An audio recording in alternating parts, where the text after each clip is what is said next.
বলুন তো, আমরা আল্লাহর পছন্দনীয় হতে চাই না অপছন্দনীয় হতে চাই? আমরা সবাই আল্লাহর পছন্দনীয় হতে চাই। যাদেরকে আল্লাহ পছন্দ করেন না, ওই অপছন্দনীয় বান্দাদের অন্তর্ভুক্ত আমরা হতে চাই না।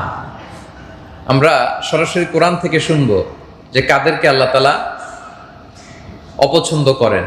7 শ্রেণীর ব্যক্তিকে আল্লাহ তাআলা পছন্দ করেন না, ভালোবাসেন না। আমরা যেন কখনো তাদের অন্তর্ভুক্ত না হই। আমরা যেন কখনো তাদের অন্তর্ভুক্ত না হই। এই 7 শ্রেণীর ব্যক্তির মধ্যে প্রথম শ্রেণী হচ্ছে সীমা লঙ্ঘনকারী, যে আয়াত দিয়ে আমি আলোচনা শুরু করেছি। যারা লিমিট ক্রস করে, সীমা লঙ্ঘন করে, তাদেরকে আল্লাহ পছন্দ করেন না। আল্লাহ তাআলা বলছেন, ওয়াকাতিলু ফি সাবিলিল্লাহিল্লাযীনা ইউকাতিলুনাকুম ওয়ালা তা'তাদু।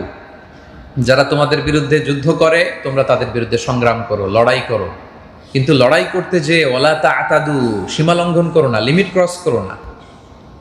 ইন্নাল্লাহা লা ইউহিব্বুল মু'তাদিন। আল্লাহ তাআলা সীমা লঙ্ঘনকারীদেরকে পছন্দ করেন না। We all should know our limits. আমাদের একটা লিমিট আছে, ওই লিমিটটা আমাদের জানা দরকার। ওই লিমিট ক্রস করলে খবর আছে।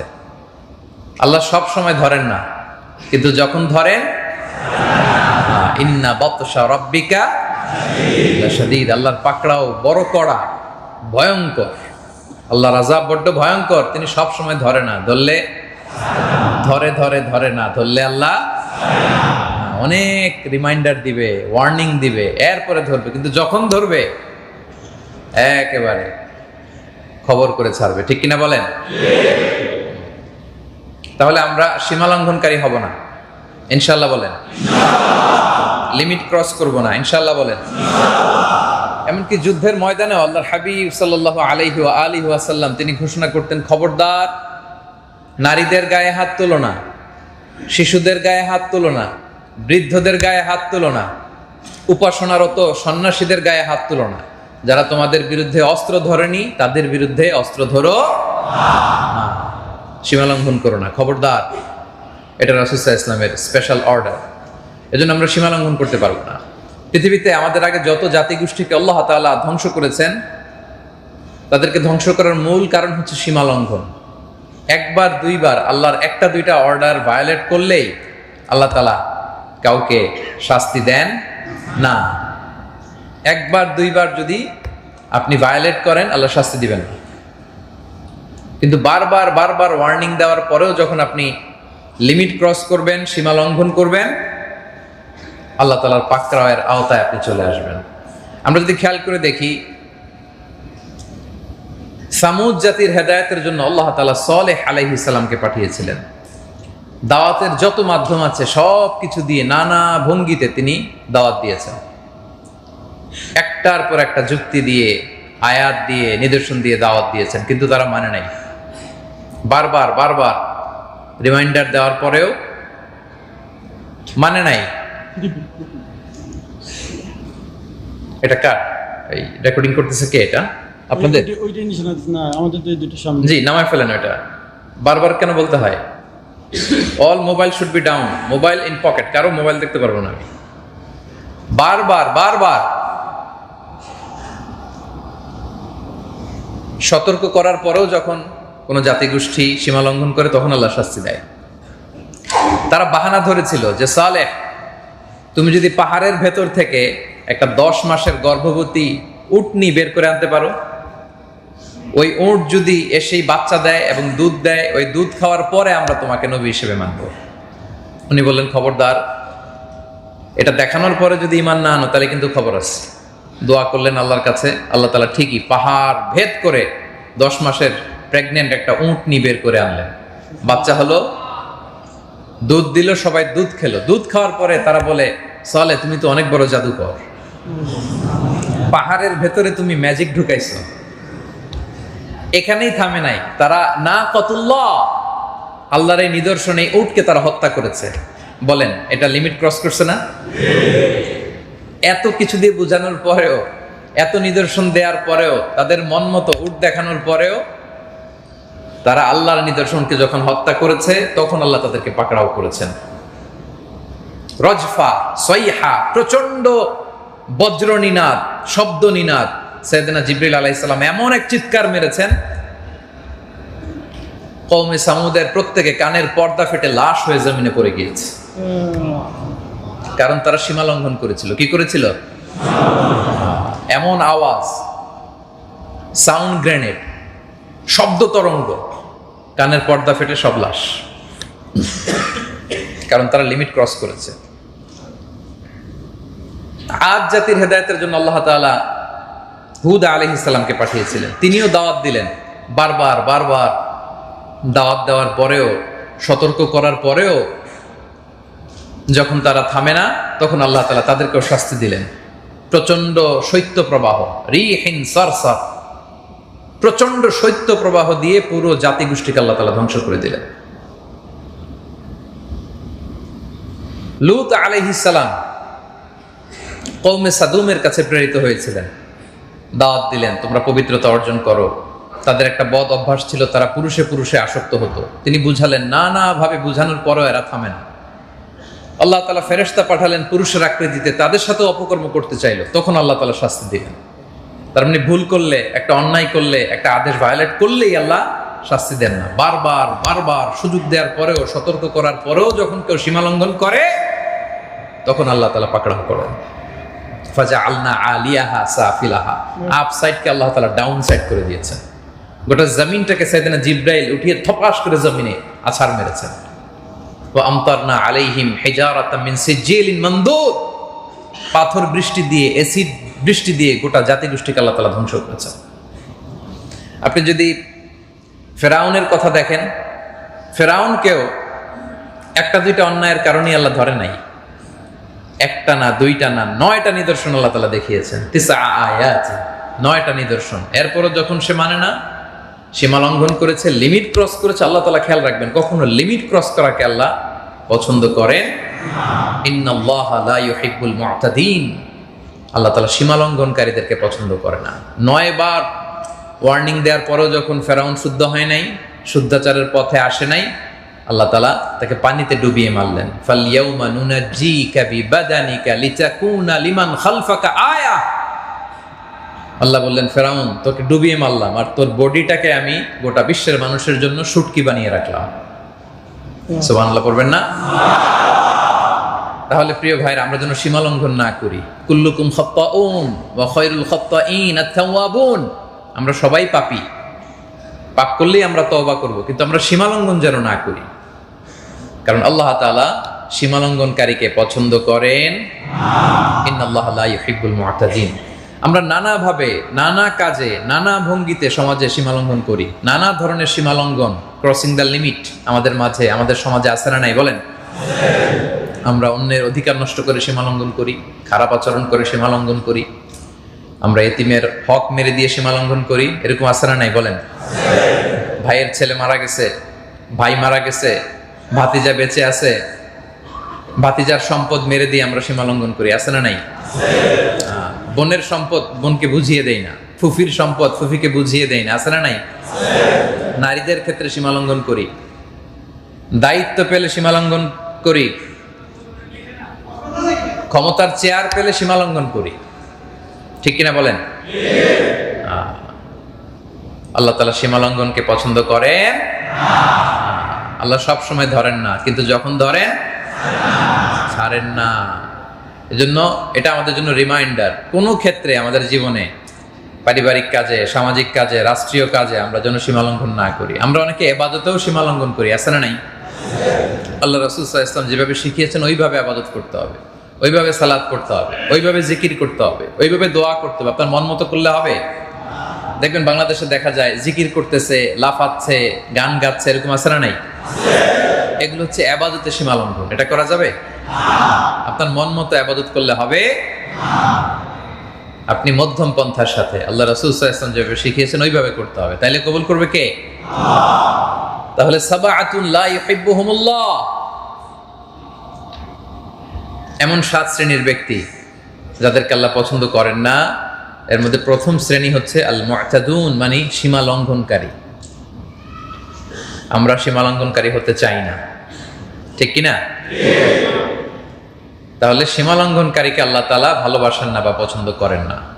আমরা কখনো কোনোভাবে যেন সীমা লঙ্ঘনের সাথে জড়িত না হই। আল্লাহ তৌফিক দান করুক, আমরা পড়ি আমিন। তাহলে 7 শ্রেণীর মধ্যে 1 শ্রেণীর কথা ক্লিয়ার না সবার কাছে? সীমা লঙ্ঘন করা যাবে না। গেল 2 নাম্বার হচ্ছে, দ্বিতীয় যে শ্রেণীকে আল্লাহ তাআলা পছন্দ করেন না সেটা হচ্ছে আয-যালিমুন, মানে জালিম, অত্যাচারী। অত্যাচারীকে আল্লাহ তাআলা পছন্দ করেন না। আল্লাহ তাআলা বলছেন আল্লাহু লা ইউহিব্বুয-যালিমিন, আমি জালেমদের পছন্দ করি না।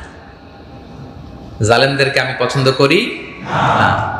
এবং আপনি যদি কারোর প্রতি জুলুম করেন, জুলম, operation in its any form, যে কোনো ধরনের জুলম, ওই যার উপর জুলম করলেন ওই মজলুম ক্ষমা না করলে স্বয়ং আল্লাহও ক্ষমা করে না।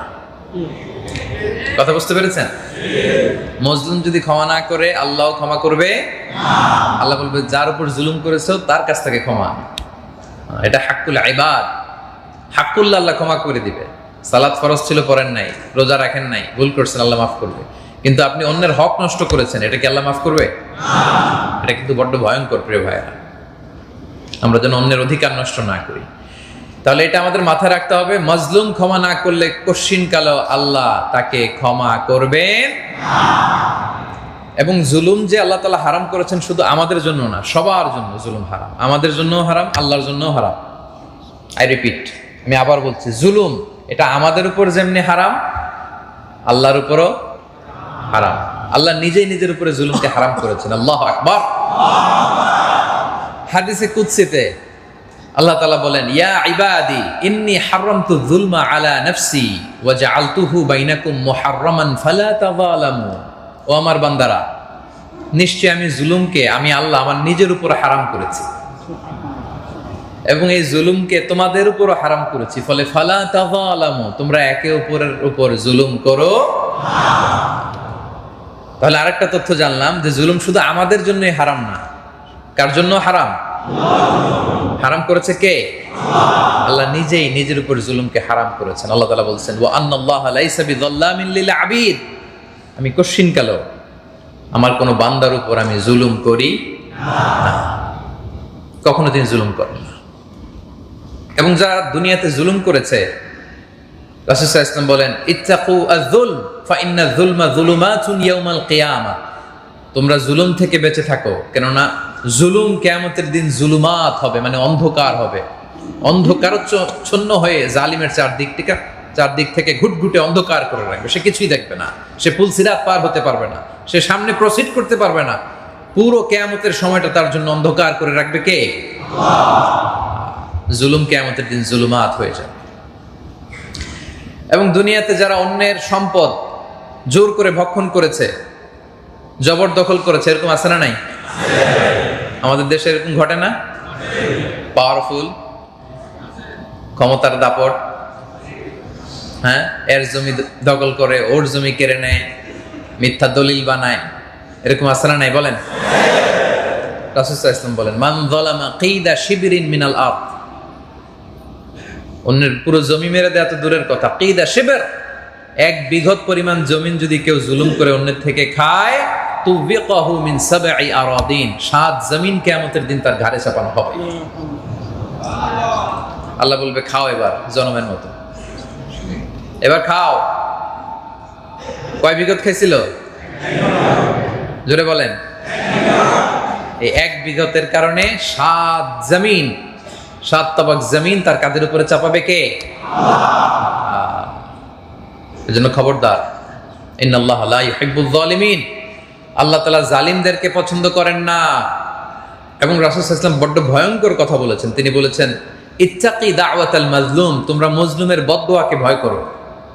মজলুমের বদদোয়া, তার বুক ফাটা যে নিঃশ্বাস, তার যে কান্না, এটা ভয়ঙ্কর, তার অভিশাপ কিন্তু ভয়ঙ্কর। তোমরা মজলুমের বদদোয়াকে ভয়ঙ্কর করো। ফা ইন্নাহা লাইসা বাইনাহা ওয়া বাইনাল্লাহি হিজাব, কেননা মজলুমের বদদোয়া আর আল্লাহর মাঝে কোনো হিজাব থাকে না, পর্দা থাকে না। মজলুম হাত তুলে বদদোয়া করতে দেরি, মুহূর্তে বদদোয়া কবুল করে নেয় কে? এটা বড্ড ভয়ঙ্কর, এটা বড্ড ভয়ঙ্কর। এজন্য মজলুমের অভিশাপকে ভয় করো, মজলুমের কান্নাকে ভয় করো, মজলুমের বদদোয়াকে ভয় করো। মজলুমের বদদোয়া আর আল্লাহর মাঝে কোনো পর্দা থাকে না। মজলুমের কান্না কখনো বৃথা যায় না। জীবনের কোনো না কোনো সময়ে আপনাকে এই জুলুমের প্রায়শ্চিত্ত করে দুনিয়া থেকে বিদায় নিতে হবে, ঠিক কিনা বলেন? এর নমুনা আমাদের সামনে আছে না নাই? মজলুমের কান্না কি বৃথা গেছে? আসতে বলেন কেন, বৃথা গেছে? বৃথা যাবে না। Today or tomorrow, today or tomorrow এর প্রায়শ্চিত্ত করে আপনাকে যেতে হবে। মজলুমের কান্না এত ভয়ঙ্কর, এটা বিস্ফোরিত হয়ে জালিমের গদিকে তছনছ করে দিয়েছে, খান খান করে দিয়েছে। মজলুমের কান্না এটা চারটেখানি কথা না। এজন্য খবরদার, যারা জালিম তাদের জন্য নিদর্শন এটা।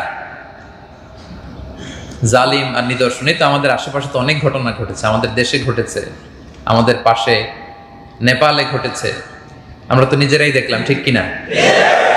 কেউ হেলিকপ্টার দিয়ে পালিয়েছে, কেউ হেলিকপ্টারের রশিতে ঝুলেছে, ঠিক কিনা বলেন? নেপালে কি হয়েছে দেখছেন? তাইলে জালিমদের খেয়াল রাখতে হবে যে ক্ষমতার গদি আর হেলিকপ্টারের রশি বেশি পার্থক্য নাই। গদি আর রশি কাছাকাছি, সাবধান হয়ে যেতে হবে, ঠিক কিনা বলেন? সাবধান হতে হবে, আমাদের সাবধান হতে হবে। জুলম in its any form, in its any form, এটাকে আল্লাহ বরদাস্ত করবেন না। মজলুমের কান্না কখনো বৃথা যায় না। জীবনের কোনো না কোনো সময় আপনাকে প্রায়শ্চিত্ত করে দুনিয়া থেকে যেতে হবে। এজন্য ইন্নাল্লাহা লা ইউহিব্বুয যালিমিন, আল্লাহ জালিমদের পছন্দ করেন না। আমরা যেন কোনোভাবে কোনো জুলুমের সাথে জড়িত না হই। আল্লাহ যেন কখনো আমাদেরকে জালিম না বানান, আমরা যেন কখনো অন্যের অধিকার নষ্ট না করি। আল্লাহ তাআলা আমাদেরকে তৌফিক দান করুন। তাহলে সাবআতুন লা ইউহিব্বুহুমুল্লাহ, 7 শ্রেণীর ব্যক্তিকে আল্লাহ তাআলা পছন্দ করেন না। এর মধ্যে প্রথমটা কি ছিল? কি ছিল? সীমা লঙ্ঘনকারী, আল্লাহ পছন্দ করেন না। 2 নম্বরে কি? জালিমুন, জালেমদেরকে আল্লাহ পছন্দ করেন না। 3 নম্বরে হচ্ছে অহংকারী। 3 নম্বরে কি? অহংকারী ব্যক্তিকে আল্লাহ পছন্দ করেন না। মনে থাকবে? ইন্নাল্লাহা লা ইউহিব্বুল ফারিহিন, অনেকগুলো আয়াত এসেছে এই ব্যাপারে, আমি একটা বলছি। ইন্নাল্লাহা লা ইউহিব্বুল ফারিহিন, যারা গর্ববোধ করে, অহংকার করে, নিজেকে বড় মনে করে, এই টাইপের লোকদেরকে আল্লাহ পছন্দ করেন না। এজন্য আল্লাহর কাছে দোয়া করবেন, আল্লাহ অহংকার থেকে আমাদেরকে তুমি মুক্ত রাখো, অহংকারের খাঁচা থেকে মুক্ত রেখো আমায় তুমি প্রভু হে। বলেন আমিন। সাইয়েদনা লোকমান আলাইহিস সালাম ওনার ছেলেকে অনেকগুলো চমৎকার চমৎকার উপদেশ দিয়েছিলেন, হাজার হাজার বছর আগের ঘটনা। টাইমলেস অ্যাডভাইস, এত চমৎকার অ্যাডভাইস আপনার পড়লে মনে হবে যে আজকেও দরকার এই অ্যাডভাইসগুলো। প্রতিটা বাবার দরকার তার ছেলের কানে এই অ্যাডভাইস, এই উপদেশমালাগুলো পৌঁছে দেয়া। আজকেও আপনার কাছে জীবন্ত মনে হবে। ওই অ্যাডভাইসের মধ্যে উনি ছেলেকে বলতেছিলেন যে বাবা, ওয়ালা তুসাইর খাদ্দাকা লিন্নাস, তুমি মানুষ থেকে মুখ ফিরিয়ে নিও না, মানুষকে অবজ্ঞা করো না। ওয়ালা তামশি ফিল আরদি মারাহা, আর অহংকার বশত জমিনে, অহংকার নিয়ে দাম্ভিকতার সাথে জমিনে চলাচল করো না। ইন্নাল্লাহা লা ইউহিব্বু কুল্লা মুখতালিন ফাখুর, আল্লাহ কোনো অহংকারীকে পছন্দ করেন না। ছেলেকে শিখাইতে হবে ওয়ালা তুসাইর খাদ্দাকা লিন্নাস, মানুষ থেকে চেহারা ফিরায় নিও না, গণমুখী হও, মানুষমুখী হও, মানুষকে অবজ্ঞা করো না। Be people oriented, be society oriented. আমাদের অনেক ছেলে মেয়েরা মানুষের সাথে মিশতে পারে না, এরকম আছে না নাই? বিশেষ করে দেশের বাইরে যারা বর্ন এন্ড রেইজড, দেশের বাইরে বর্ন এন্ড রেইজড, দেখবেন যে মানুষের সামনে মিশতে পারে না, কথা বলতে পারে না, মেহমান আসলে মেহমানের সামনে টেনে নেওয়া যায় না, এরকম আছে না নাই? আমাদের মনে আছে আমরা যখন ছোট ছিলাম, বাসায় মেহমান আসলে আমরা অনেক খুশি হতাম, অনেক খুশি হতাম। মেহমান আসলে যে তার কাছে যে সূরা, কেরাত, দোয়া, কালাম, কবিতা যা পারি প্রথম আধা ঘন্টা সব শুনে ফেলতাম। কি এরকম ছিল না আগে? প্রথম আধা ঘন্টায় সব শোনায় ফেলতাম। মেহমানরা আমাদেরকে আদর করতো, যাওয়ার আগে কিছু টাকা দিয়ে যেত, কি যে খুশি হইতাম। ওই 5 টাকা, হ্যাঁ, ওই 2 টাকার নোট, সুবহানাল্লাহ। তো মনে আছে যে আমাদের সময়টা এমন ছিল, আমরা মেহমান আসলে খুশি হতাম, কথা বলতাম, গল্প করতাম, কবিতা শোনাতাম, সূরা শোনাতাম, ওনারাও দোয়া করতেন। কিন্তু এখনকার বাচ্চাদের যেটা হয়, মেহমান আসলে এদের সামনে টেনেও নেওয়া যায় না, আছে না নাই? জন্য বাচ্চাদেরকে শিখাইতে হবে, টিউনিং করতে হবে, বুঝাতে হবে যে ওয়ালা তুসাইর খাদ্দাকা লিন্নাস, মানুষ দেখে মুখ ফিরিও না। Be people oriented, be society oriented, মানুষের সাথে মেশো, গণমানুষের সাথে মেশো, ছেলেমেয়েদেরকে শিখাইতে হবে। গরুর পেট থেকে কিছু বের হলে এটা গরু হয়ে যায়, খেয়াল রাখবেন। ছাগলের পেট থেকে বেরোলেই এটা ছাগল হয়ে যায়। বিড়ালের পেট থেকে বেরোলেই এটা বিড়াল হয়ে যায়। কিন্তু মানুষের পেট থেকে বেরোলেও এটা মানুষ হয় না, ওটার মানুষ বানাইতে হয়, ঠিক কিনা? গরুরে কেউ কোনোদিন বলে না তুই গরুর মতো গরু হ, বলে? ছাগলকে কোনোদিন আমরা বলি তুই ছাগলের মতো ছাগল হ? কিন্তু মানুষকেই বলা হয় তুমি মানুষের মতো, মানুষের মতো মানুষ হওয়া বড্ড জরুরি, মানুষ হয়ে ওঠা বড্ড জরুরি।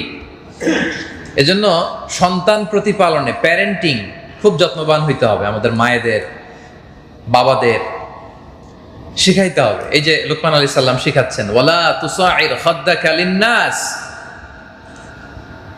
ওয়ালা তুসাইর খাদ্দাকা লিন্নাস, অবজ্ঞা করো না, মানুষ থেকে মুখ ফিরিয়ে নিও না, মানুষের সাথে মেশো। দেখেন, ছেলেকে ভদ্রতা শিখাচ্ছে, ডিসেন্ট ম্যানার শিখাচ্ছে, শিখাইতে হয়। মানুষের কথা কথা বলা শিখতে লাগে 2 বছর, কিন্তু কোথায় কি বলতে হবে এটা শিখতে লেগে যায় আজীবন। এজন্য বাচ্চাদেরকে ধরে ধরে শিখাইতে হয়। রাসূল সাল্লাল্লাহু আলাইহি ওয়াসাল্লাম এরকম অনেক ঘটনা আছে। খেতে বসেছে, এক বাচ্চা এদিক থেকে ধরে ওদিক থেকে, রাসূল সাল্লাল্লাহু আলাইহি ওয়াসাল্লাম বললেন, ইয়া গোলাম সাম্মিল্লাহ কুল বিয়ামিনিক ওয়া কুল মিম্মা ইয়ালিক। এরকম করো না, এদিক থেকে ওদিক থেকে না, বিসমিল্লাহ বলো, ডান দিক থেকে শুরু করো, তোমার সামনে যেটা আছে ওইটা নাও, শিখাবেন। রাসূল সাল্লাল্লাহু আলাইহি ওয়াসাল্লামের প্রিয়তম নাতি হাসান রাদিয়াল্লাহু তাআলা আনহু একবার যাকাতের স্তূপ করে রাখা খেজুর নিয়ে খাওয়া শুরু করলো। রাসূল সাল্লাল্লাহু আলাইহি ওয়াসাল্লাম দৌড়ে যে তার মুখ থেকে খেজুর বের করলেন। তিনি বললেন, কিখ কিখ, মানে আমরা যেটা বাংলায় বলি ওয়াক, থু থু, মানে নানা ভাই থু, ফেলে দাও তুমি। আলা তাআলাম আন্না লা নাকুলু সাদাকা, নানা ভাই তুমি জানো না আমরা হাশিমি খানদানের, আমরা সাদাকার খাবার খেতে পারি না, জানো না তুমি? এই যে দেখেন, ধরে ধরে শিখাই দিচ্ছে। ছোট্ট বাচ্চাদেরকে ধরে ধরে শিখাইতে হয়। ছোট্ট বাচ্চারা দেখবেন উল্টাটা করতে পছন্দ করে বেশি, ঠিক কিনা বলেন? ছোট বাচ্চাদের একটা স্বভাব দেখবেন, উল্টা জুতা পরে, ডান পায়ের জুতা পরে আর বাম পায়ের জুতা পরে। এটা কি আপনারা দেখছেন নাকি শুধু আমি একাই দেখছি? দেখছেন না আপনারা? ছোট বাচ্চারা এটা করে, এটা করবে ওই পায়ে, কেন যে করে আল্লাহ জানে, ওইটা পরে এই পায়ে। তো এরকম ধরে ধরে বাচ্চাদেরকে শিখাইতে হয়। লোকমান আলাইহিস সালাম শিখাচ্ছেন, ওয়ালা তুসাইর খাদ্দাকা লিন্নাস, মানুষকে অবজ্ঞা করো না, মুখ ফিরিয়ে নিও না। ওয়ালা তামশি ফিল আরদি মারাহা, জমিনে অহংকার বশত চলো না, দাম্ভিকতা দেখিয়ে হাঁটাচলা করো না। কারণ ইন্নাল্লাহা লা ইউহিব্বু কুল্লা মুখতালিন ফাখুর, আল্লাহ কোনো দাম্ভিক অহংকারীকে পছন্দ করেন না। ছেলেমেয়েদের শিখাইতে হবে যে কোনো বিশ্বাসী, কোনো মুসলিম সে অহংকারী হতে পারে না। এখানে 2টা শব্দ বললেন, মুখতাল আর ফাখুর। মুখতাল মানে যে মনে মনে নিজেকে বড় মনে করে, মুখতাল। আর ফাখুর মানে যে অন্যের সামনে প্রকাশ্যে নিজেকে বড় হিসেবে জাহির করে। এই দুটোই আল্লাহর কাছে অপছন্দনীয়। তাহলে এই যে অ্যারোগ্যান্স, ইগো, এগুলো থেকে আমাদেরকে মুক্ত থাকতে হবে। অনেকের ইগোইস্টিক প্রবলেম আছে, নিজেকে বড় মনে করে, নিজেকে বিনয়ের সাথে প্রেজেন্ট সে করতে পারে না। খেয়াল রাখবেন, নিজেকে বড় মনে করা এটা শয়তানের স্বভাব। রিপিট, আমি আবারও বলছি, নিজেকে বড় মনে করা কার স্বভাব? এটা শয়তানের স্বভাব। আল্লাহ তাআলা যখন বলেছেন সিজদায় লুটিয়ে পড়ো আদমের সামনে, তখন সে আল্লাহর কাছে যুক্তি দাঁড় করিয়েছে। ক্বালা আনা খায়রুম মিনহু খলাকতানি মিন নার ওয়া খলাকতাহু মিন তিন। আল্লাহ, আমি কেন সিজদা দিব? আমি তো সেরা, আমি তো বড়। এই যে শুরু হয়েছে, আমি তো বড়, আমি কেন সিজদা দিব? কারণ আপনি আমাকে সৃষ্টি করেছেন আগুন থেকে, আদমকে সৃষ্টি করেছেন মাটি থেকে। তো মাটি তো নিম্নগামী, আগুন তো ঊর্ধ্বগামী। ঊর্ধ্বগামী কোনো জিনিস নিম্নগামী কোনো জিনিসকে সিজদা করতে পারে? দেখছেন বুদ্ধি? কিভাবে তর্ক শুরু করছে? সে কিসের তৈরি? আগুনের। আর আদম আলাইহিস সালাম মাটির তৈরি হওয়ার কারণে নাকি সে সেজদা দিতে পারবে? মাটির যে সম্মান এটা সে বুঝতে পারে নাই। মাটি থেকে আদম আলাইহিস সালামকে সৃষ্টি করেছে কে? তুমি মাটির আদমকে প্রথম সৃষ্টি করিয়া ঘোষণা করিয়া দিলে শ্রেষ্ঠ বলিয়া, তাই তো নূরের ফেরেশতা করে আদমকে সেজদা। বলেন, তাই তো নূরের ফেরেশতা করে আদমকে সেজদা। সবার চেয়ে সম্মান দিলে মাটির আদমকে। আল্লাহু আল্লাহু তুমি জাল্লে জালালুহু, শেষ করা তো যায় না গে তোমার গুণগান। আল্লাহু আল্লাহু আল্লাহু আকবার। খলাকতানি মিন নার ওয়া খলাকতাহু মিন তিন। কি যুক্তি? আমি আগুনের, সে মাটির, তো আমি সেজদায় লুটিয়ে পড়তে পারবো না। এই তো ইবলিস হয়ে গেল, এই তো বিতাড়িত হয়ে গেল, এই তো জাহান্নাম থেকে জান্নাত থেকে বহিষ্কৃত হয়ে গেল। তাহলে ওই পথে যেন আমরা না হাঁটি। ওই পথে হাঁটবেন? আমরা কখনো নিজেকে বড় মনে করতে চাই? রাসূল সাল্লাল্লাহু আলাইহি ওয়াসাল্লাম সবসময় নিজেকে ছোট মনে করতেন, এবং তিনি বলতেন, আল্লাহুম্মা জাআলনি শাকুরা ওয়াজআলনি সাবুরা ওয়াজআলনি ফি আইনি সগীরা ওয়া ফি আ'য়ুনিন নাসি কাবীরা। আল্লাহ, আপনি আমাকে শুকরগুজার বান্দা বানান। আল্লাহ, আপনি আমাকে ধৈর্যশীল বান্দা বানান। আল্লাহ, আমার চোখে আপনি আমারে ছোট বানান, গোটা বিশ্বের মানুষের চোখে আপনি আমাকে বড় বানান। নিজের চোখে নিজে ছোট থাকতে হবে, তাহলে মানুষের চোখে বড় বানাই দিবে কে? আর নিজেই যদি বলেন আমি কোন হনুরে, আমি কোন, আমি তো অনেক বড়, ওই শয়তানের মতো, তাইলে এটা শয়তানের সুন্নাত পালন হইল, নবীদের সুন্নাত না। নবীরা বিনয়ী আর শয়তান হচ্ছে অ্যারোগেন্ট। নবীরা কি? শয়তান অ্যারোগেন্ট। তাহলে আল্লাহ বলেন, খবরদার, ইন্নাল্লাহা লা ইউহিব্বুল ফারিহিন, ইন্নাল্লাহা লা ইউহিব্বু কুল্লা মুখতালিন ফখুর। আমি অহংকারীকে পছন্দ করি না। তাহলে অহংকারের সাথে আমাদের কোনো সম্পর্ক আছে? এই অহংকার থেকে মুক্ত থাকবো কি করে বলেন? অহংকার থেকে মুক্ত থাকার একটা টেকনিক হচ্ছে আগে আগে সালাম দাও। কি করা? আল্লাহ তাআলা যখন সাইয়েদনা আদম আলাইহিস সালামকে সৃষ্টি করলেন, লাম্মা খালাকাল্লাহু আদামা ওয়া কানা তুলুহু 60 যিরাআন ফালাম্মা খালাকাহু ক্বালা সাল্লিম আলা উলাইকা নাফার ওয়া হুম নাফারুম মিনাল মালাইকাতি জুলুস। আল্লাহ বললেন, এই আদম যাও, ওই ফেরেশতারা বসে আছে, যে একটা সালাম দিয়ে আসো। সৃষ্টির পরেই বলেন নাই যে আদম আমাকে সেজদা করো, বলেন নাই যে আদম সালাত আদায় করো, আদম আমার জিকির করো, না। আদম আলাইহিস সালামকে সৃষ্টির পরে আল্লাহ তাআলা আদেশ করলেন কি করো? বলেন কি করো? কি করো? সালাম দাও। ফেরেশতাদেরকে সালাম দাও। কারণ আল্লাহ তাআলা ভালোই জানেন যে অহংকারের কারণে ইবলিস সে বিতাড়িত হয়েছে, আমার আদম যেন ওই রাস্তায় না হাঁটে। পড়েন সুবহানাল্লাহ। এজন্য আল্লাহ রাসূল সাল্লাল্লাহু আলাইহি ওয়াসাল্লাম ফরমান, আল বাদিউ বিসসালামি বারিউম মিনাল কিবর। আগে আগে যে সালাম দেয় তার হৃদয় থেকে অহংকার মুক্ত করে দেয় কে? আল্লাহ। এজন্য আমরা আগে সালাম দিব। পারবেন? বাসায় গেলে আগে সালাম দিয়ে ফেলবেন নিজেই। স্ত্রীকে আগে সালাম দিন, সন্তানকে আগে সালাম দিন, বন্ধুকে আগে সালাম দিন, ফোন কনভারসেশনে আগে সালাম দিন, বাড়ির দারোয়ানকে আগে সালাম দেন, ড্রাইভারকে আগে সালাম দেন, অফিসের কর্মচারীকে আগে সালাম দেন। আগে আগে সালাম দিয়ে দিবেন। কি বলেন? নাকি বসে থাকবেন যে না আমি তো বড় সাহেব, আমার আগে দেখ, এরকম করবেন না? তাহলে আমরা অহংকারী হতে চাই? যার হৃদয়ে যাররা পরিমাণ অহংকার থাকবে সে আল্লাহর জান্নাতে প্রবেশ করবে লা ইয়াদখুলুল জান্নাতা মান কানা ফি কলবিহি মিসকালু হাববাতিন মিন খারদালিন মিন কিবর। যার হৃদয়ে যাররা পরিমাণ, সরিষার দানা পরিমাণ অহংকার আছে, সে আল্লাহর জান্নাতে কশিনকালেও প্রবেশ করবে না। অহংকার সাজে একজনের, আওয়াজ করে বলেন তিনি কে? তিনি অমুখাপেক্ষী, কারো প্রতি মুখাপেক্ষী নন। অহংকার সাজলে তার সাজে, কারো কোনো সহযোগিতা লাগে না, একজন সত্য। এজন্য অহংকার সাজে তা। এজন্য আল্লাহ বলেন, আল কিবরিয়া উরিদাই, অহংকার আমার চাদর, ওয়াল আযামাতু ইজারি, বড়ত্ব আমার লুঙ্গি। কেউ যদি অহংকার করে সে যেন আমি আল্লাহর চাদর ধরে টানাটানি করে, আর যে আমি আল্লাহর চাদর ধরে টানে ওরে আমি জাহান্নামে ফেলবো। আলকাইতুহু ফিন-নারি ফালা উবালি, আই ডোন্ট কেয়ার, আমি ওর জাহান্নামে ফেলবো। I will throw him to the hell fire, I don't care. এজন্য অহংকার সাজে, আওয়াজ করে বলুন একজন সত্তার, তিনি কে? অহংকার আমাদের সাজে না। আল্লাহ বলছেন হাল আতা আলাল ইনসানি হিনুম মিনাদ দাহরি লাম ইয়াকুন শাইআম মাযকুরা। মানুষের একটা সময় ছিল যে উল্লেখ করার মতো মানুষ সে কিছুই ছিল না। প্রত্যেকের জীবনে একটা সময় ছিল যে উল্লেখ করার মতো কিছুই ছিল না, কিছুই ছিল না, উল্লেখ করার মতো সে কিছুই ছিল না। হি ওয়াজ নাথিং। অস্তিত্বহীনতার এক জগৎ থেকে আল্লাহ তাআলা আমাদেরকে অস্তিত্ব আনলেন। আমরা অস্তিত্বহীনতার জগতে ছিলাম, সেখান থেকে আল্লাহ তাআলা দয়া করে আমাদেরকে অস্তিত্ব আনলেন। কিছুই তো ছিলাম না আমরা। একটা সময় আমার কোনো নাম ছিল না, আমার কোনো গ্রাম ছিল না, আমার কোনো অ্যাড্রেস ছিল না, আমার কোনো যশ ছিল না, খ্যাতি ছিল না, কিছুই ছিল না। অস্তিত্বহীনতার জগৎ থেকে অস্তিত্বের জগতে আমাদেরকে আনলেন কে? দুনিয়াতে যখন আসলাম আমরা কেমন ছিলাম খেয়াল করেন তো।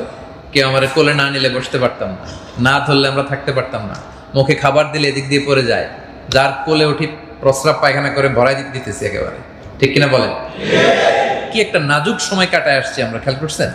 হ্যাঁ, এখনই না কত বড় সাহেব হয়ে গেছেন আপনি, কিন্তু যে ছোট্ট যে ছিলাম, কি একটা নাজুক, করুণ, নির্মম, তুচ্ছ একটা সময়কাল আমরা পার করেছি। কেউ না খাওয়ালে খেতে পারতাম না, না বসালে বসতে পারতাম না। তো এই লোকের কি অহংকার সাজে বলেন? হ্যাঁ, আবার যখন বয়স 80-90-তে যায়, ঘুরে ফিরে আবার একই রকম, যেখানে বসে ওইখানেই নোংরা করে ফেলে, ঠিক কিনা বলেন? আবার সে বয়স যার 90, হেল্প না করলে চলতে পারে না, না ধরলে হাঁটতে পারে না, না খাইয়ে দিলে খেতে পারে না। এই তো আমরা। হাল আতা আলাল ইনসানি হিনুম মিনাদ দাহরি লাম ইয়াকুন শাইআম মাযকুরা। কিছুই তো ছিল না তুমি, তো তোমার কি অহংকার করা সাজে? অহংকার সাজে একজন মহাসত্তার। আওয়াজ করে বলুন তিনি কে? এজন্য আমরা অহংকার করব না। আল্লাহ তাআলা অহংকারীদেরকে পছন্দ করেন। খেয়াল থাকবে? তাহলে কয়টা গেল? 1 নম্বরে কি ছিল? সীমা লঙ্ঘনকারীকে আল্লাহ পছন্দ করেন না। 2 নম্বরে, 3 নম্বরে মনে থাকবে তো নাকি? আচ্ছা, 4 নম্বরে হচ্ছে অপচয়কারীকে আল্লাহ তাআলা পছন্দ করেন না। অপচয় বা অপব্যয় আল্লাহ পছন্দ করেন না। আমরা কি অপচয় করি? হ্যাঁ, করি না? অপচয় করে, এটা আবার সাহস করে বলতেছে যে করি। কি অপচয় করি আমরা? খাওয়া দাওয়ায়। আরব বিশ্বে এটা হয়ে যায়, রাইট? সৌদি আরবেও দেখেছি, সৌদিতে তো খুব দেখেছি, এখানেও অনেক সময় হয়তো এত এত খাবার নিয়ে বসা হয়, বড় বড় ডিশ থাকে, এখান থেকে একটু এখান থেকে একটু একটু লাহাম টাহাম খেয়ে বাকিগুলো ফেলে দেওয়া হয়। খবরদার, এটা বড্ড ভয়ঙ্কর, এটা ভয়ঙ্কর। রিজিক এটা আল্লাহর পক্ষ থেকে কারীম, সম্মানিত মেহমান। এই মেহমানকে আপনি সম্মান না দিলে এই মেহমান আর ঘরে আসবে না। আল্লাহ জন্য আমরা যেন অপচয় না করি। আল্লাহ তাআলা বলেন ওয়া কুলু ওয়াশরাবু ওয়া লা তুসরিফু, তোমরা খাও পান করো কিন্তু অপচয় করবে না। ইন্নাহু লা ইউহিব্বুল মুসরিফিন, আল্লাহ তাআলা অপচয়কারী অপব্যয়কারীকে তিনি পছন্দ করেন না। তাহলে 4 নাম্বার হচ্ছে অপচয়কারী বা অপব্যয়কারী, তাদেরকে আল্লাহ ভালোবাসেন না, তাদেরকে আল্লাহ পছন্দ করেন না। তাহলে আমরা কি অপচয় করব বলেন? না, অপচয় করব না। মুমিনদের বৈশিষ্ট্য বলতে যে আল্লাহ তাআলা বলেন ওয়াল্লাযীনা ইযা আনফাকু লাম ইউসরিফু ওয়া লাম ইয়াকতুরু ওয়া কানা বাইনা যালিকা কাওয়ামা। বিশ্বাসীরা যখন দান করে তারা অপচয় করে না, কৃপণতাও করে না। মুমিন জীবনের সব কিছুতে থাকবে ব্যালেন্সড অ্যাপ্রোচ, মধ্যম পন্থা। তারা দানের ক্ষেত্রে কৃপণতাও করে না, অপচয়ও করে না, বরং ওয়া কানা বাইনা যালিকা কাওয়ামা, মাঝামাঝি। তাদের অবস্থান কি? মাঝামাঝি, মধ্যম পন্থা তারা অবলম্বন করে দানের ক্ষেত্রে। তাহলে অপচয়ের সাথে মুসলমানদের কোনো সম্পর্ক নাই। অন্য হাদিসে আল্লাহ রাসূল সাল্লাল্লাহু আলাইহি ওয়া আলিহি ওয়াসাল্লাম বলেন কুলু ওয়াশরাবু ওয়া তাসাদ্দাকু, তোমরা খাও, পান করো কিংবা দান করো, কোনো অসুবিধা নেই। আল্লাহ তাআলা আপনাকে সম্পদশালী বানিয়েছেন, আপনি বাড়ি করেন, আপনি গাড়ি কিনেন, আপনি হালাল পন্থায় দুনিয়ার যা উপভোগ করার করেন, কিন্তু অপচয় করা চলবে না। তাহলে খাও, পান করো কিংবা দান করো, ওয়ালবাসু, ভালো ভালো পোশাকও পরিধান করতে পারো, সমস্যা নাই, মা লাম ইউখালিফু ইসরাফ, যতক্ষণ না এটার সাথে অপচয় বা অপব্যয় জড়িত না হয়। যখনই অপচয় হবে তখনই এটা হারাম হয়ে যাবে।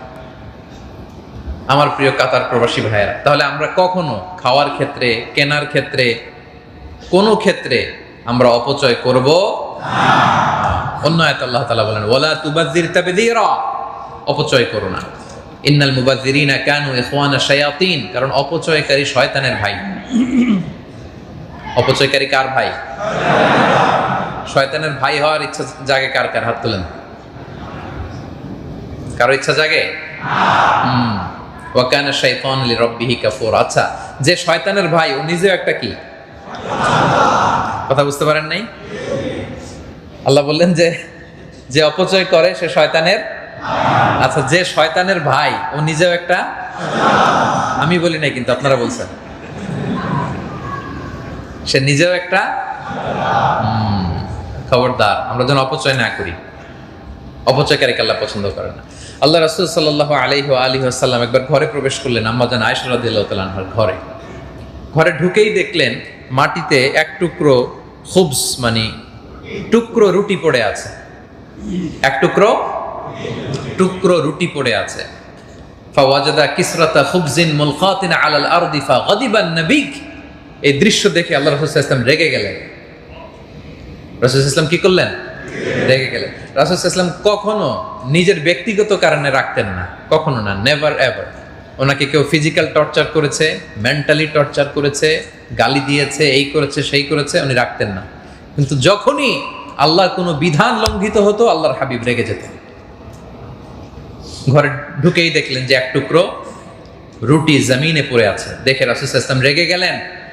আর আয়েশা রাদিয়াল্লাহু তাআলা আনহাকে বললেন, ইয়া আয়েশা, খবরদার, খবরদার, এটা আল্লাহর পক্ষ থেকে মেহমান, রিজিক আল্লাহর পক্ষ থেকে মেহমান।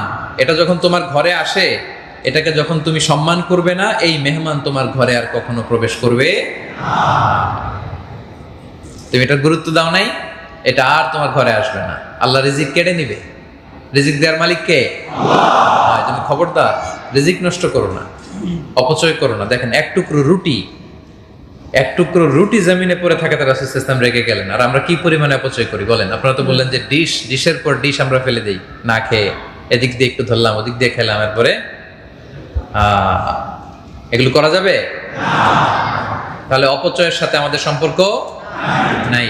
আমরা অপচয় করব না, অপব্যয় করব না, আমরা শয়তানের ভাই হব না। কি বলেন? আমরা মধ্যম পন্থা অবলম্বন করব। খরচের ক্ষেত্রে, খাওয়ার ক্ষেত্রে, পান করবার ক্ষেত্রে, পোশাক পরিধানের ক্ষেত্রে, যে কোনো সেক্টরে অর্থ ব্যয়ের ক্ষেত্রে আমরা অপচয় করব না। কারণ আল্লাহ তাআলা অপচয়কারীকে, অপব্যয়কারীকে তিনি পছন্দ করেন না। কটা গেল? আচ্ছা, 5 নম্বরে হচ্ছে খেয়ানতকারীকে আল্লাহ পছন্দ করেন না। খায়েন, খেয়ানতকারী বুঝেন তো? আমানত রাখা হয়েছে, আপনি কি করলেন? খেয়ানত করে দিলেন। বিশ্বাসঘাতক, কোন বিশ্বাসঘাতককে আল্লাহ পছন্দ করেন না। আল্লাহ বলেন ইন্নাল্লাহা লা ইউহিব্বুল খাইনিন, আল্লাহ তাআলা খেয়ানতকারীকে পছন্দ করেন না। তাহলে খেয়ানত করা যাবে না, বিশ্বাসঘাতকতা করা যাবে না। আল্লাহ রাসূল সাল্লাল্লাহু আলাইহি ওয়া আলিহি ওয়াসাল্লাম তিনি অত্যন্ত আমানতদার ছিলেন। সকল নবীরা আমানতদার ছিলেন, সকল নবীরা আমানতদার ছিলেন। বিশেষ করে রাসূল সাল্লাল্লাহু আলাইহি ওয়াসাল্লাম ওনার আমানতদারিতার কারণে, বিশ্বস্ততার কারণে গোটা মক্কায় ওনার প্রসিদ্ধি ছিল। গোটা মক্কায় প্রসিদ্ধি ছিল। এজন্য ওনাকে বলা হতো আস-সাদিক আল আমিন। কি বলা হতো? আস-সাদিক। আপনারা শুনছেন না যে রাসূল সাল্লাল্লাহু আলাইহি ওয়াসাল্লামের উপাধি ছিল আলামিন? বাংলা এটা বলে না? বাংলা কি বলে? আলামিন। এই আলামিন আসছে কোথা থেকে জানেন? আমিন, আমিনুন শব্দের সাথে আলিফ লাম লাগালে কি হয়? আল আমিন। আমিন এর সাথে আলিফ লাম লাগালে আল আমিন, ওইটারই বাংলায় আলামিন। রাসূল সাল্লাল্লাহু আলাইহি ওয়াসাল্লাম ছিলেন সত্যবাদী এবং আমানতদার। কতটা সত্যবাদী দেখেন, যখন রাসূল সাল্লাল্লাহু আলাইহি ওয়াসাল্লামের কাছে আদেশ আসলো যে তুমি দাওয়াত দাও প্রকাশ্যে, তিনি সাফা পাহাড়ের উপরে উঠে বললেন, ও আমার মক্কাবাসী, ও আমার পরিবারের বংশের লোকেরা, আমি যদি বলি যে পাহাড়ের পেছনে একদল ঘোড় সাওয়ার তোমাদেরকে অ্যাটাক করার জন্য বসে আছে, তোমরা কি বিশ্বাস করবা? সবাই এক বাক্যে, পুরো মক্কাবাসী এক বাক্যে বলতেছে অবশ্যই বিশ্বাস করব। কোনো কথা নাই এখানে, চিন্তা ভাবনার কোনো ব্যাপার স্যাপার নাই। কেন বিশ্বাস করবা? বলে যে মা জাররাবনা মিনকা ইল্লা সিদকান, আমরা আমাদের পুরো জীবনে, তোমার বয়স তো 40 মুহাম্মদ, এই পুরো জীবনে তোমার থেকে একটা মিথ্যা কথা কোনোদিন শুনি নাই, এজন্য বিশ্বাস করবো। We have never ever experienced a single lie from you.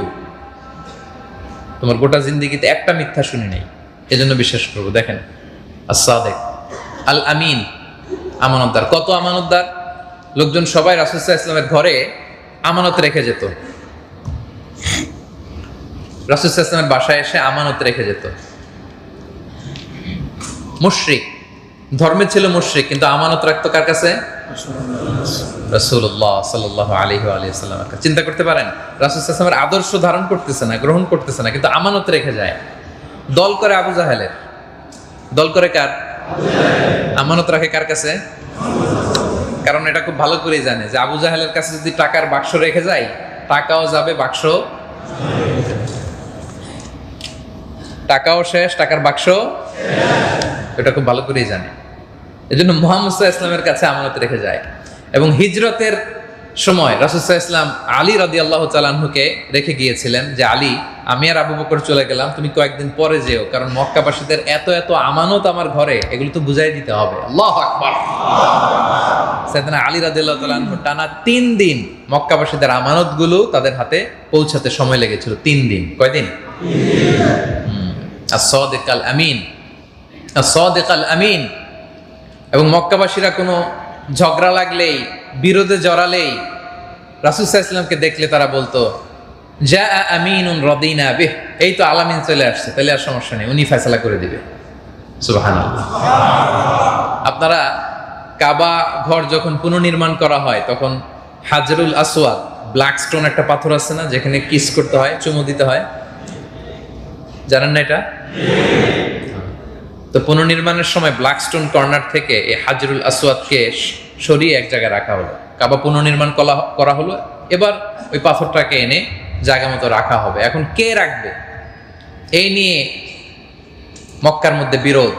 প্রতিটি গোত্রের লিডাররা বলতেছে আমরা রাখবো, কারণ এটা অনেক প্রেস্টিজিয়াস এন্ড ডিগনিফাইড একটা ইস্যু, এই সম্মান আমরা কাউকে দেব না, আমরা রাখবো। এই দল বলে আমরা রাখবো, ওই দল বলে আমরা রাখবো, আরেক দল বলে প্রয়োজনে রক্তের বন্যা বইয়ে দিব মক্কায়, কিন্তু এই পাথরকে স্পর্শ করতে কাউকে দেব।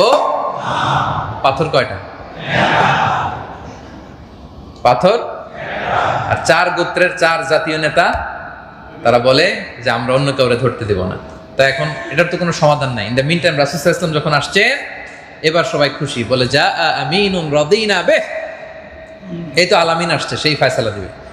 দেখেন রাসূল সাল্লাল্লাহু আলাইহি ওয়াসাল্লামকে আল্লাহ তাআলা কতটা বিচক্ষণতা দিয়েছেন। তিনি বলেন ঠিক আছে, একটা চাদর নিয়ে আস। এতক্ষণ বলতেছে যে অন্য কাউরে ধরতে দিবে না, নিজে রাখবো। তো রাসূল সাল্লাল্লাহু আলাইহি ওয়াসাল্লাম চাদর নিয়ে আসলো। এবার রাসূল সাল্লাল্লাহু আলাইহি ওয়াসাল্লাম 4 জাতীয় নেতাকে বললেন, 4 জাতীয় নেতা, আপনারা 4 চাদরের 4 কর্নারে ধরেন। এরা 4 জন 4 কর্নারে ধরছে। আর রাসূল সাল্লাল্লাহু আলাইহি ওয়াসাল্লাম নিজে ওনার মোবারক হাত দিয়ে হাজরে আসওয়াদ পাথর এনে চাদরের মাঝখানে রাখলেন। এতক্ষণ যে 4 নেতা বলছে কাউরে ধরতে দিব না, এদের মুখে আর এখন কোনো আওয়াজ নাই, সবাই খুশি, মহা খুশি। ওই যে চাদরের কোনা ধরতে পারছে, এই জন্য। এতক্ষণ ছিল যে পাথর কাউরে দিব না, এখন কি পাইছে? চাদরের, ওইটাতেই খুশি। এবার রাসূল সাল্লাল্লাহু আলাইহি ওয়াসাল্লাম বললেন আসেন জাতীয় 4 নেতা, আসেন আমার সাথে। রাসূল সাল্লাল্লাহু আলাইহি ওয়াসাল্লাম তাদেরকে নিয়ে এসে রুকনুল হাজারিল আসওয়াদ, যেটা যেই কর্নারে হাজারে আসওয়াদ সেট করতে হয়, রাসূল সাল্লাল্লাহু আলাইহি ওয়াসাল্লাম নিজে তার মোবারক হাত দিয়ে পাথরটা নিয়ে ওই জায়গায় রেখে দিলেন। তাহলে আসলে কি 4 নেতা পাথর ধরার কোনো সুযোগ পাইছে? কিন্তু তারপরে রাসূল সাল্লাল্লাহু আলাইহি ওয়াসাল্লামের বুদ্ধিমত্তার সামনে তারা হার মেনেছে। আল্লাহু আকবার। জা আমিনুন রাদিনা বিহ, আল আমিন ছিলেন তিনি, আল আমিন। এজন্য আমরা আমানতদার হব, আমরা খেয়ানতকারী হব না, আমরা বিশ্বাসঘাতক হব না। আমানত ব্যাপারটা অনেক ব্যাপক আমার ভাইয়েরা। কেউ আপনার কাছে একটা মোবাইল রেখে বললো ভাই 1 সপ্তাহ পরে নিব, এটা আপনি 1 সপ্তাহ পরে আবার বুঝাই দিবেন। এটা যেমনি আমানত, কেউ যদি বিশ্বাস করে আপনার কোনো একটা কথা বলে, এই কথাটাও আপনার কাছে রেখে দেওয়াটা আমানত, ঠিক কিনা? একজন বলল যে ভাই এই কথাটা কিন্তু কাউরে বললেন না, এটা আমানতের সাথে রাখবেন। দেখবেন ওই লোক আবার আমানতের সাথে অন্য সবাইরে বলে বেড়াচ্ছে, আসলে নাই? আমানতের সাথে পুরো এলাকার মধ্যে একেবারে সার্কুলেশন করে দিচ্ছে। না, এরকম করা যাবে। আমানত অনেক বড় ব্যাপার। সম্ভ্রান্ত লোকদের বৈশিষ্ট্য হচ্ছে তারা আমানতের খেয়ানত করে না। ইন্নাল্লাহা লা ইউহিব্বু মান কানা খাওয়ানান আসীমা। খেয়ানতকারীকে আল্লাহ পছন্দ করেন না, খবরদার। এবং মুনাফিকের একটা আলামত হচ্ছে তাদের কাছে আমানত রাখলে এটা খেয়ানত হয়। ওয়া ইযা তুমিনা খানা, মুনাফিকদের একটা আলামত, আমানত রাখলে কি করে? খেয়ানত করে। এখন বলেন, আমরা কি মুমিন হতে চাই না মুনাফিক? খবরদার। ইন্নাল্লাহা ইয়া'মুরুকুম আন তুআদ্দুল আমানাতি ইলা আহলিহা। আল্লাহর স্পেশাল ভার্ডিক্ট, স্পেশাল অর্ডার, যার আমানত তার কাছে পৌঁছে দাও। কার অর্ডার? এক বেদুইন এসে আল্লাহ রাসূল সাল্লাল্লাহু আলাইহি ওয়া আলিহি ওয়াসাল্লামকে প্রশ্ন করল, ইয়া রাসূলুল্লাহ মাতাস সাআ, কিয়ামত কবে হবে? রাসূল সাল্লাল্লাহু আলাইহি ওয়াসাল্লাম বললেন, ইযা দুইয়াতিল আমানাতু ফান্তাযিরিস সাআ। যখন আমানতের খেয়ানত হয়ে যাবে তখনই কিয়ামত হয়ে যাবে। বেদুইন বলে, কাইফা ইদাআতুহা, আমানতের আবার খেয়ানত হয় কেমনে? রাসূল সাল্লাল্লাহু আলাইহি ওয়াসাল্লাম বললেন, ইযা উসিদাল আমরু ইলা গায়রি আহলিহি ফান্তাযিরিস সাআ। যে লোক যে কাজের যোগ্য নয়, যে চেয়ারে বসার যোগ্য নয়, তাকে যখন ওই কাজ দেয়া হবে, ওই চেয়ারে বসিয়ে দেয়া হবে, তখনই কিয়ামত হয়ে যাবে। বলেন, এটার নমুনা আছে না নাই? চেয়ারের যোগ্য না, কিন্তু চেয়ার নিয়ে টানাটানি আছে। খবরদার, এটা আমানতের খেয়ানত। আমানত এটা অনেক ব্যাপক বিষয় আমার কাতার প্রবাসী প্রিয় ভাইরা, ব্যাপক, অনেক ব্যাপক। আমার যে সম্পদ আছে এটা আল্লাহর পক্ষ থেকে আমার কাছে আমানত। আমার যে পরিচিতি, আমার অর্থ, সম্পদ, সন্তান, ক্ষমতা, সবকিছু আল্লাহর পক্ষ থেকে আমার কাছে কি? এই প্রতিটা আমানতের ব্যাপারে জিজ্ঞেস করবে কে? সেদিন আল্লাহর সুপ্রিম কোর্টের কাঠগড়ায় প্রতিটি আমানতের ব্যাপারে আপনার কাছ থেকে জানতে চাইবে কে? যার কাজের যতটুকু পরিধি এটা তার আমানত। ধরেন যে এই মসজিদের ইমাম যিনি, এই পুরো মসজিদের ব্যবস্থাপনাটা তার কাছে আমানত। আপনি একটা স্কুল কমিটির প্রধান, পুরো স্কুল ম্যানেজমেন্ট এটা আপনার কাছে আমানত। আপনি একটা ইউনিয়ন পরিষদের চেয়ারম্যান, পুরো ইউনিয়ন পরিষদ আপনার কাছে আমানত। আপনি একটা নির্বাচনী এলাকার মেম্বার অফ দ্য পার্লামেন্ট, এই পুরো এলাকাটা আপনার কাছে আমানত। আপনি রাষ্ট্রপ্রধান, পুরো রাষ্ট্রটা আল্লাহর পক্ষ থেকে আপনার কাছে আমানত। এই আমানতের ব্যাপারে সেদিন আপনাকে জিজ্ঞেস করবে কে? এজন্য আমরা যেন কখনো খেয়ানত না করি, কারণ খেয়ানতকারীকে আল্লাহ তাআলা পছন্দ করেন। আমানতের খেয়ানতকে, বিশ্বাসঘাতকতাকে আল্লাহ তাআলা পছন্দ করেন না। তাহলে এই পয়েন্টটা ক্লিয়ার? আমরা খেয়ানতকারী হব না, কি বলেন? ইনশাআল্লাহ। তাহলে কয়টা গেল? 5টা। রইল কয়টা? 6 নম্বরে হচ্ছে ফাসাদ সৃষ্টিকারী, বিশৃঙ্খলা সৃষ্টিকারী, মুফসিদ। যারা মুফসিদুন, এই ফাসাদ সৃষ্টিকারীকে আল্লাহ তাআলা পছন্দ করেন। ইন্নাল্লাহা লা ইউহিব্বুল মুফসিদিন। আল্লাহ ফাসাদ সৃষ্টিকারীকে পছন্দ করেন না। ফাসাদ সৃষ্টি করা এটা অনেক বড় পাপ। বিপর্যয় সৃষ্টি করা সমাজে, আল্লাহ বিপর্যয় সৃষ্টিকারীদেরকে পছন্দ করেন না। যে কোনো ধরনের ফাসাদ, সামাজিক বিশৃঙ্খলা, অর্থনৈতিক বিশৃঙ্খলা, রাজনৈতিক বিশৃঙ্খলা আছে না নাই সমাজে? সামাজিক বিশৃঙ্খলা, আপনি একটা মিথ্যা ছড়াই দিলেন, ডিসইনফরমেশন ছড়াই দিলেন, হোক্স পর্যন্ত, মানে মিথ্যা নিউজ, হোক্স নিউজ ছড়াই দিলেন, রুমর ছড়াই দিলেন। এখন যে যুগ, আর্টিফিশিয়াল ইন্টেলিজেন্স দিয়ে ডিপ ফেক ছবি, ডিপ ফেক ভিডিও সমাজে ছড়ায় দেয়, পরে জানা গেল এটা ভুয়া। আছে না নাই? এজন্য আপনি কোনো কিছু না জেনে শেয়ার করবেন না সোশ্যাল মিডিয়াতে। বিশ্বাসীরা স্মার্ট হয়, দে ওয়ার্ক স্মার্টলি। এখন কোন নিউজ সত্য কোনটা মিথ্যা আপনি বুঝতে পারবেন না, আপনি ক্রস চেক করবেন। সংবাদের সত্যতা যাচাই করার জন্য আল্লাহ তাআলা আদেশ করেছেন, ইন জাআকুম ফাসিকুম বিনাবাইন ফাতাবায়ানু। খবরদার, নিউজ একটা শুনলেই শেয়ার দিবেন। আমরা কি করি? নিউজ একটা শুনলেই, এমনকি জাতীয় গণমাধ্যমে মাঝে মাঝে এমন কিছু নিউজ আসে যেগুলো অসত্য, ঠিক কিনা? অসত্য, ভুল। পরে যখন ওনারা জানতে পারে যে আসলে সংবাদটা পরিবেশন শুদ্ধ হয় নাই, সত্য হয় নাই, ওনারাও দুঃখ প্রকাশ করে। এরকম ঘটনা অহরহ ঘটে এখন। কি বলেন, ঘটে কিনা? এই জন্য চিলে কান নিয়ে গেছে শুনলেই আমরা চিলের পিছনে দৌড় দিব নাকি? আগে কি করব? কান আছে কিনা দেখবো। আগে কান আছে কিনা দেখবো, সত্যতা যাচাই করবেন। আপনি সত্যতা যাচাই করার পরে দেখবেন যে যেটা প্রকাশিত হয়েছে সংবাদ, এটার সাথে আসল ঘটনার কোনো মিলই নাই। আছে না নাই? একটা গল্প শুনেছিলাম যে এক লোক বলতেছে যে গতকাল আমি দুপুরবেলায় এই রাস্তার পাশ দিয়ে 7-8টা বাঘ লাফিয়ে লাফিয়ে যেতে দেখেছি। 7-8টা চিতাবাঘ। কয়টা? তো সবাই শুনে অবাক, কিরে এই এলাকায় বাঘ আসবে কোত্থেকে? তো সবাই যে তারে ধরছে, ভাই বলেন কি 7-8টা বাঘ আপনি এদিক দিয়ে দেখছেন? ঠিকঠাক মতো বলেন, কি দেখছেন? কটা দেখছেন? বলে 7-8টা না হলে 2-3টা তো হবেই। প্রথম দেখছিল কয়টা? 7-8টা। এখন সবাই যখন ধরছে, সত্যি করে বলেন কয়টা দেখছেন, কি দেখছেন? তখন বলে সুবিধা করতে পারতেছে না, তো বলে যে 7-8টা না হলেও 2-3টা তো হবেই। 2-3টা বাঘ হবে, এই এলাকায় বাঘ আসবে কোত্থেকে? কি বলেন আপনি? পুলিশ চলে আসছে। তো কয়েকজন পুলিশ যখন এসে তারা জিজ্ঞাসাবাদ শুরু করছে, যে সত্যি করে বলেন কি দেখছেন, কয়টা দেখছেন, ঠিকঠাক বলেন, এখানে লিখতে হবে আমাদের। পরে বলেন আমি এতগুলো দেখিনি, আমি একটা বাঘ দেখছি। কয়টা? একটা বাঘ দুপুরবেলা এখান থেকে আমি নিজে দেখেছি, চাক্ষুষ লাফিয়ে লাফিয়ে এখান থেকে এই রাস্তার এই পার থেকে ওই পার গেছে। তাহলে প্রথমে দেখছিল কয়টা? এরপরে 2-3টা, এরপরে বাঘ। যেহেতু এটা তো বন বিভাগের দায়িত্ব, বন বিভাগের কর্মকর্তারা আসছে, এটা কি বাঘ, ডোরাকাটা বাঘ না চিতা বাঘ না কি দেখছে? পুলিশ আর বন বিভাগ যখন চাইপা ধরছে যে সত্যি করে বলেন আপনি কি দেখছেন, তো বলতেছে যে বাঘের মতো কি যেন একটা দেখলাম গেল দিক দিয়ে। যখন সবাই চেপে ধরছে, বলে বাঘের মতো কি কি যেন একটা গেছে এদিক দিয়ে। প্রথমে দেখছিল কয়টা? এরপরে এরপরে সবশেষে বাঘের মতো কি যেন একটা গেল। তাহলে দেখেন, আপনি ক্রস চেক, ডাবল চেক যখন করলেন, ঘটনার সত্যতা যখন যাচাই করে নিলেন, তখন দেখলেন মূল ঘটনার সাথে বাস্তবতার কোনো, যেটা বলছে এটার সাথে কোনো মিল নাই। এজন্য রাসূল সাল্লাল্লাহু আলাইহি ওয়াসাল্লামকে আল্লাহ তাআলা বলেছেন, ইন জাআকুম ফাসিকুম বিনাবাইন ফাতাবায়ানু, cross check, verify the correctness of the news. যেন কখনো একটা কিছু শুনলে বিশ্বাস করবেন না, প্রথমেই আগে যাচাই করে নেবেন। কি পারবেন তো?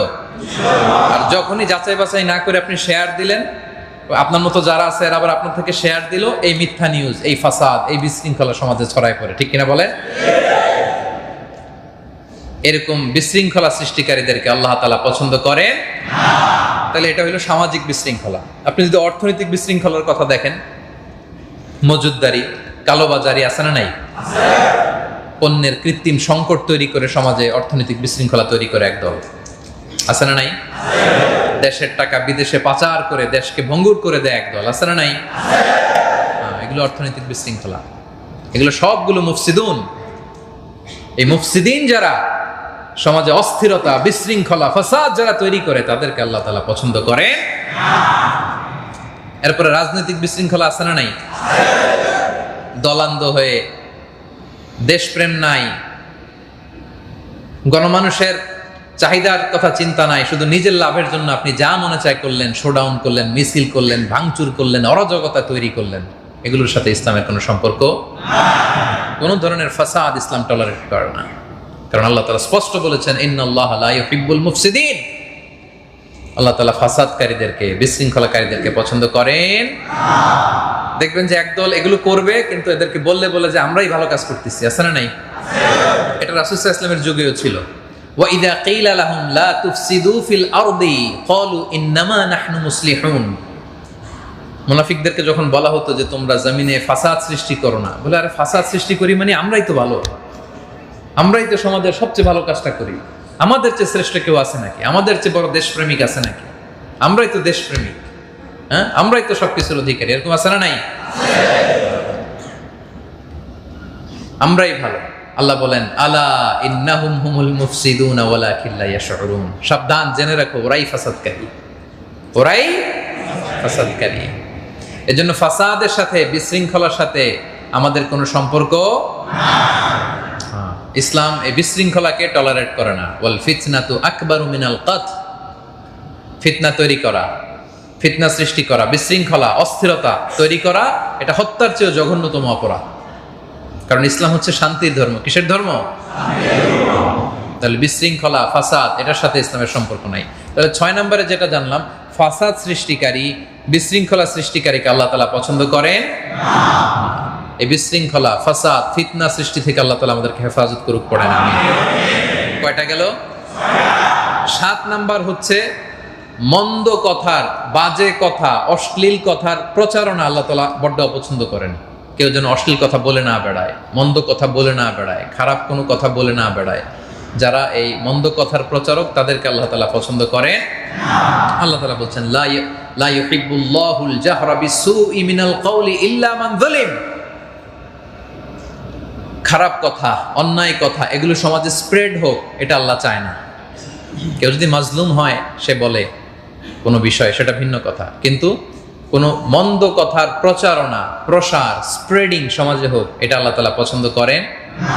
আমরা যদি রাসূল সাল্লাল্লাহু আলাইহি ওয়াসাল্লামের জীবনের দিকে তাকাই, দেখবো যে উনি সারা জিন্দেগিতে একটা অশ্লীল কথা বলেন নাই, একটা মিথ্যা কথা তিনি বলেন নাই, গোটা জিন্দেগিতে একবারের জন্য কাউকে গালি দেয় নাই, অভিশাপ দেয় নাই।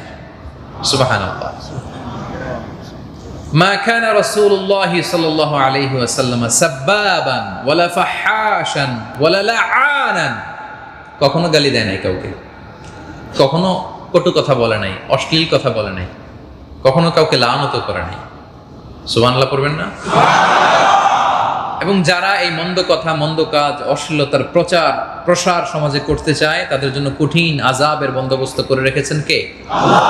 আল্লাহ তাআলা বলছেন, ইন্নাল্লাযীনা ইউহিব্বুনা আন তাশিআল ফাহিশাতু ফিল্লাযীনা আমানু লাহুম আযাবুন আলীমুন ফিদ দুনিয়া ওয়াল আখিরাহ।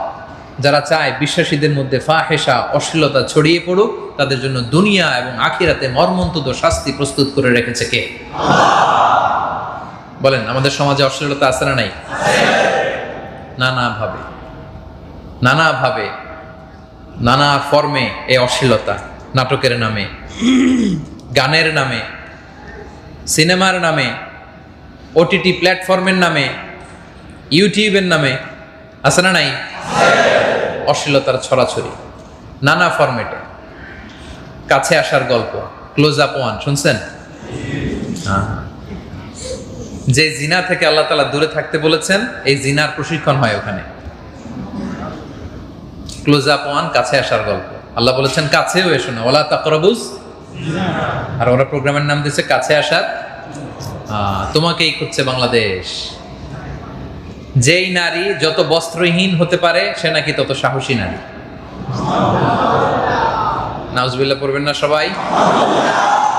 এই অশ্লীলতার সাথে আমাদের কোনো সম্পর্ক নাই। আমরা যা বলবো, যা করব, এটা কল্যাণকর হইতে হবে, হালাল হইতে হবে। Your entertainment should be halal. Your entire life should be halal. আমরা যা করব হালাল দিয়ে করব, কারণ হালালে বরকত দিয়েছে কে? আল্লাহ। রাসূল সাল্লাল্লাহু আলাইহি ওয়াসাল্লাম বলেন, মান কানা ইউমিনু বিল্লাহি ওয়াল ইয়াউমিল আখির ফালইয়াকুল খায়রান আও লিয়াসমুত। যে আল্লাহ বিশ্বাস করে, আখিরাতে বিশ্বাস করে, সে যেন ভালো কথা বলে, কল্যাণকর কথা বলে, অথবা চুপ থাকে, অথবা চুপ থাকে।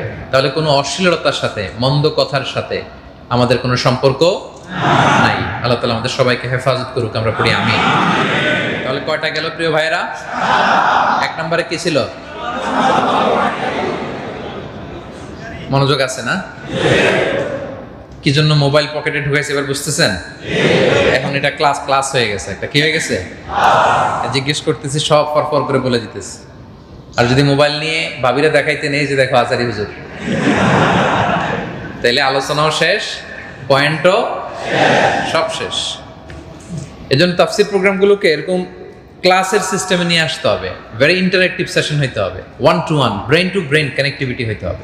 আপনি মোবাইল নিয়ে এদিক সেদিক করলে তো আপনার সেই সংযোগায়ন, মনোদৈহিক সংযোগায়নটা হয় না।